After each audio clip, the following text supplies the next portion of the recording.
Oui, merci, monsieur le maire. Je suis, moi aussi, dans une mesure différente de celle qui vient d'être exprimée, particulièrement choquée et scandalisée par la proposition de ce vœu, sur la forme et sur le fond. Sur la forme, parce qu'initialement, un des groupes d'opposition avait proposé, pour ne pas le citer NASA, la rédaction d'un vœu commun. D'un vœu commun qui, comme dans tous les conseils municipaux, fait l'unanimité, rassemble, ne fait pas de politique politicienne, et au contraire, fait de la politique au sens noble du terme, de la politique pour la liberté d'un peuple, pour le droit des femmes, des hommes et des enfants qui aujourd'hui sont sous les bombes. Et que faites-vous de ce vœu? Que faites-vous de ce vœu? Vous le détournez pour en faire de la communication sur votre ligne politique et l'accueil inconditionnel. C'est révoltant. Et je vous le dis sans embâge, c'est révoltant.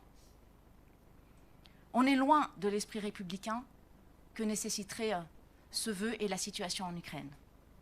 D'ailleurs, cette délibération ne respecte pas le droit international, puisqu'en l'occurrence, la migration et le droit des réfugiés est réglé par la Convention de Genève, qui, dans son texte, précise la liste des pays dits sûrs ou non sûrs. Et on peut le regretter, mais la misère d'un pays n'est pas un critère.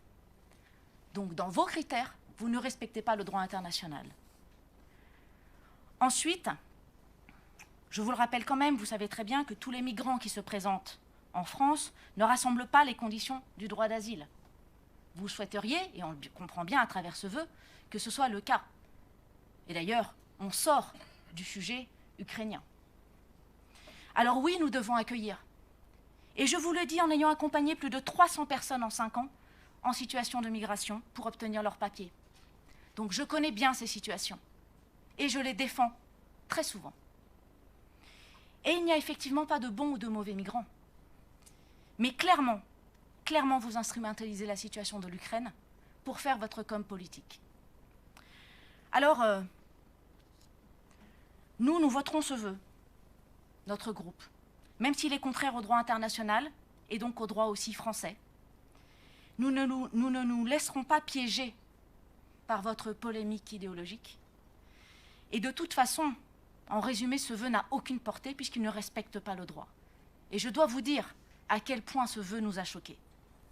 Merci. Oui, de l'aveu même de l'adjoint, on voit bien que l'idée est de faire progresser le droit, défendu par des associations qui ne sont pas d'accord avec le droit actuel. Donc, clairement, et vous l'assumez, tant mieux, je veux dire, au moins les Grenobloises et les Grenoblois seront éclairés.